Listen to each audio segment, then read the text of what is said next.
So, Masters of the Universe has been a massive hit.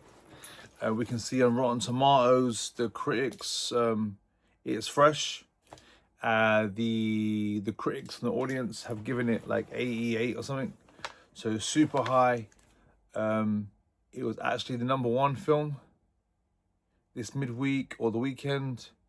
It originally was the #2 film in the whole world. People are still going, and it's actually just, the numbers are maintaining. Feedback is incredible. It's back. The merch is back. The figures are back. People are talking about He-Man. Many blogs about Master of the Universe. He-Man. People are talking about the actors. Was he big enough? Wasn't he big enough? Evelyn. I think that my main critic, if I had to be about actors, is just that he could have been a bit more jacked. That's it. Could have been a bit more jacked. Or they should have just used CGI in that. Now we have the technology. Just do that, because the figure was always way too big anyway. Like, no, it looked beautiful, but it's bigger than a human. So it's fantasy. You see, I'll never get why they didn't do that. But apart from that, hey, I saw people laughing at the gags in the cinema, cracking it up. I mean, mainly the young people were laughing a lot. So that was connecting. I saw my favorite childhood characters. I'm hoping that Nicholas gets bigger in the franchise as He-Man gets older. Maybe they might use CGI, who knows? But anyway, it's a massive hit. People are talking He-Man. There's posters. There's popcorn buckets. We're getting the Chronicles figures. We're getting the Origins line of the movie. More fans. They reissued the Skeletor and He-Man Origins. So it's a massive smash hit. What I think is highlighted is the language around films needs to change, because people are obsessed on how much someone spent on a film. They spent this amount on it. Great. I mean, as a fan, that's great.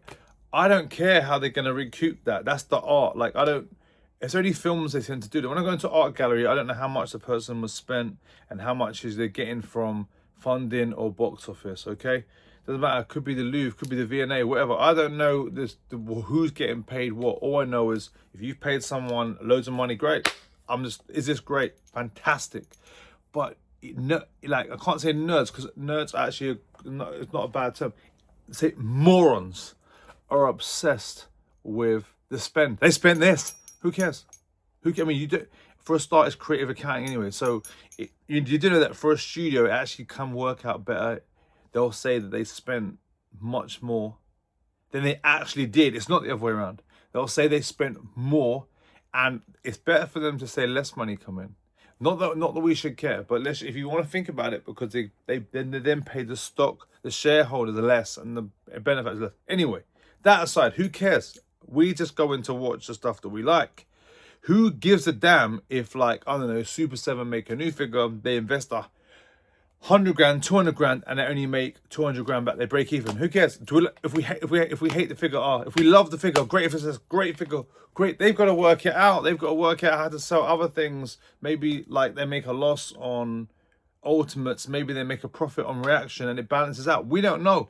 But idiots, all these people, all these commentators, and frankly, it's all the big ones who don't really get it. Do it anyway. Even like Nerdrotic and all these other people, they'll use terms like flop and whatever. So really what you're saying is you don't review films, you review production companies' budgets. So that's what we're getting now. And the production company budget doing well today is, and the Premier League of like production companies' money, that's it. But it's not on the film. So we actually need a whole new level of criticism about like what is the film doing, what it's set out to do, to what thing are people going, is money. If Master Universe has made £100 million of people going, that's fucking huge. That's what I care about. Wow, fucking hell, 100 million. That's great. Who cares what they spent on it? No one cares. Like you have to be a fucking moron to be focusing on that. Like, it's on the film, and are people going, and what are they saying? They're loving it. IMDb, Rotten Tomatoes are great. I actually think the numbers could be a bit pulled down, but that's my own personal thing, because every time I've gone to cinema, it's been completely packed. And when I say numbers, I actually mean the critique numbers. Everyone's laughing, everyone's loving it. And online, like, it's only a few people. Now, I've got some gripes with the film, but they're just the personal gripes. I actually think overall the film is smashed it. It's knocked out of the park. And if you kind of, adjust for inflation, the film is fucking smashing it, because this film is competing against larger IPs.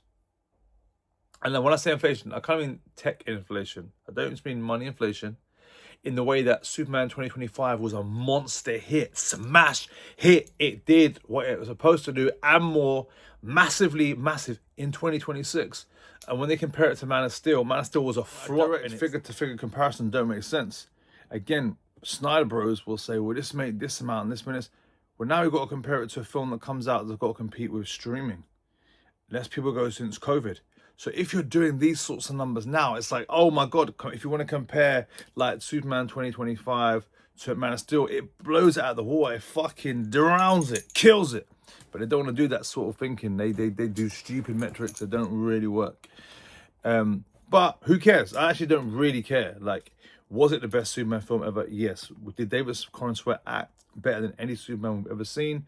Yes, some might say it was better than, it wasn't as good as Reeve, but I would say he had much more depth and he got given a better script than Reeve was given, and it's more accurate to the comic book. Love Reeve, grew up with him, brilliant. But this is about He-Man, and my comparison is because it has the same sort of negative narrative. I think because the film is about strength and about masculinity and about being a powerful man as well as having compassion, and that's where some of the people, the snowflakes, the second they see that a man should have compassion as well as power, they melt on the floor. And these are guys that are probably weaklings anyway. It's kind of strange. Like, you know, we should sometimes, because He-Man talks it out in the film, and says, like, can we have a discussion? We don't have to fight. And because of lines like that, a lot of woke motherfuckers like Neurotic and that, they fucking and what's weird is I don't think these guys were chads. I think they were getting beat up at school. Like I was getting beat up at school, but they're not. It's quite strange. They don't really. They have quite a strange line, but I get it.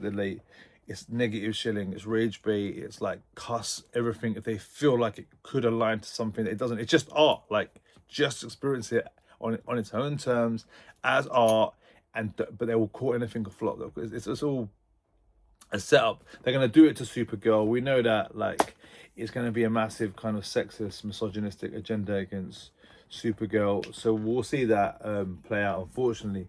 But anyway, Motu, massive monster hit. Get it. If you're like me, you've been there from day one. There are some changes. But if you let that slide and just kind of... We had a new Motu film. It can grow. There might be a whole new animated... Not the YouTube one. There could be another adult animated series like the X-Men one. There could be a whole new series, a whole new universe of all the characters that we know exist. It's the greatest kind of IP for characters and stories and lore, science fiction and swords and all the things that we enjoy. So let's celebrate the fact it is a hit. Like, and it's not good. It's a massive hit. It's brought in millions. That means loads of people and everyone loves it. So don't follow the sheep. That is the sheep. I know it's like, what? But everyone's saying that. Everyone says that. That's sheep thinking. Like, use your fucking brain. Anyway. No new lines, stick to your lines.